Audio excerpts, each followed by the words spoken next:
Welcome back to my YouTube channel. Make sure to like and subscribe to the channel for more interesting stories like these. Now, let's get into today's story video. Ada for telling my friend her parents bought her house, not her. Background information. I, a 28-year-old female, have a buddy, also a 28-year-old female, who acquired a home late last year. That townhouse is fantastic, and I've been over there several times to assist with moving and decorating, as well as to just hang out with them. She and her partner moved into the home because her parents bought it for them, as stated in the title. I have absolutely no objections to this since the housing market is now unfavorable for purchasers. Therefore, all the more credit to them for becoming homeowners. It's terrible that I have lately inherited my parents' home, which is a 3-bedroom ranch in the country. The problem: we went appliance shopping since most of the furniture and appliances in the home were 10-15 years old or older. In the middle of a conversation with an employee whom I had asked to propose some minor products such as toasters and kettles, the employee casually inquired as to whether or not I was planning on moving out. When I informed him I was relocating, he inquired as to whether I had purchased or leased. I told him I had purchased the home since it was just simpler and less difficult than telling him I had inherited it. He said that was okay with him and then started talking about toasters again when my buddy interrupted and pointed out that I had inherited my home rather than bought it. The employee became silent, and I looked at her with a puzzled expression. As if I wasn't paying attention, she proceeded by stating, "Yeah, I bought my home." I inquired, "Is it really that important?" "I'm not here to tell this man about my personal problems. I'm here to purchase some kitchen items."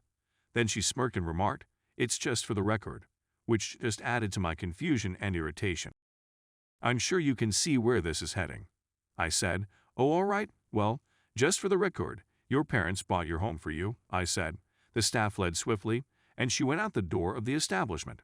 When I caught up with her, she called me a jerk and claimed I was a complete jerk for pointing out that she couldn't afford to buy a house without the support of her parents. I answered with a statement that was quite similar to his. My parents also assisted me in obtaining a home, but in an extremely awful manner. My girlfriend agrees with me, claiming that she was the one who opened the door, but our other pals are divided fairly evenly in their opinions. Edit: this blew up in my face. I apologize for not being clear with my pals who are split 50/50. Half believe I'm NTA and the other half believe we are both jerks. I should not have exacerbated the situation. Story 2. What do if I don't invite my wife to my birthday party? Please bear with me while I explain what I'm about to say. I, a 32-year-old man, adore my wife, 32 female. When it comes to my circle of friends, she, on the other hand, has some anxieties. She states that while I'm with them, I seem to be having a far better time than when I'm with her. She also claims that one of my friends has a thing for me, which makes her feel uncomfortable. I guarantee you that I love my wife, and that we have discussed this and how none of this is true.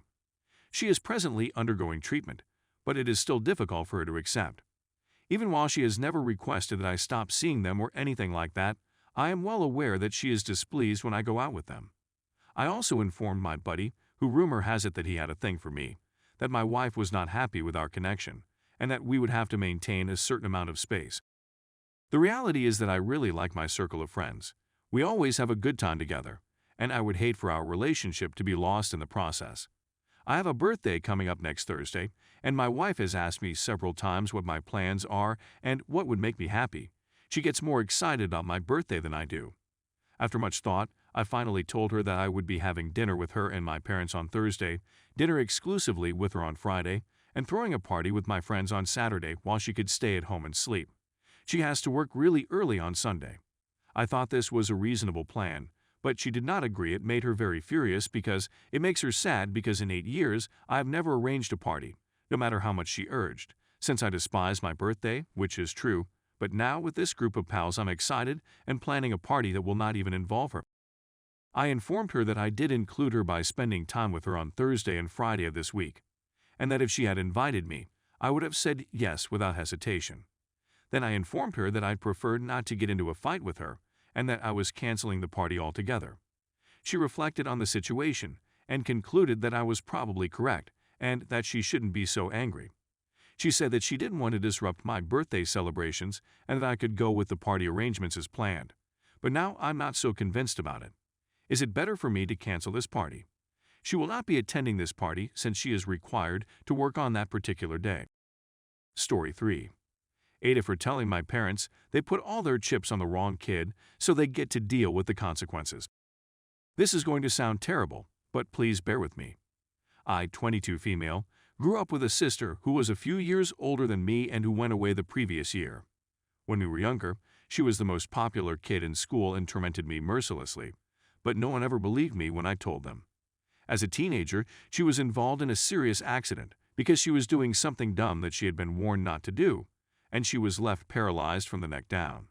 Due to the fact that my parents dedicated almost all of their time to caring for her and appeared to entirely forget about me, I learned to take care of myself since they never had time to do so for me.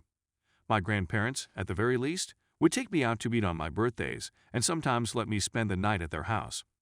I was able to go into a very excellent institution on a scholarship thanks to the assistance of my grandparents and a very good guidance counselor.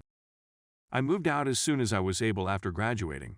During the whole time I was in university, my parents never even sent me a text message. I had only seen them once in 3 years, when I went to see my grandparents. To be quite honest, I'm pleased that my sister died away early last year. She was in a bad mood. She had a strong desire to die. I paid her a visit a couple of months before she passed away, and we were able to mend our relationship. I don't hold grudges against her anymore. We were kids once, and stuff like that happens. Following the funeral, my parents began calling me and attempting to be as close as possible. I didn't pay attention to it. My sister was just a child, but my parents were grown-ups who were uninterested in me. Although the circumstance was difficult, there were a number of basic minimum things they might have done that they chose not to do. Their behavior does not change overnight from not speaking to me for years to behaving like devoted parents on a dime. I'm now enrolled in a competitive PhD program, therefore the less stress I can get from outside sources, the better. I was staying with my grandparents for the holiday break, and my folks were making an effort to seem like we were all friends and wanted to go out to lunch, which made me frustrated and annoyed.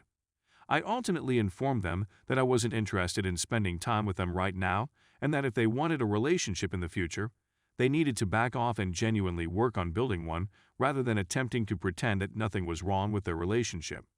They were enraged, and they attempted to make me feel guilty by telling me that I didn't realize how difficult it was to have a severely impaired kid, and that she needed their assistance more than I did. Inquired as to whether or not we would even be having a discussion about grabbing lunch together while I was in town if my sister was still living. They said that we would. Instead of waiting for a response, I informed them that they had placed all of their chips on a terrible gamble, and that they would have to deal with the consequences. They would not be allowed to slip back into my life whenever it was convenient for them. It's time to bring on the family drama. My grandparents are on my side, but my aunts believe it was a harsh thing to say at a time when my parents are mourning and trying to put their lives back together. I'm prepared to be TA, I suppose, since I don't really regret telling them off, but I'm not sure whether this is AH territory or simply TA territory.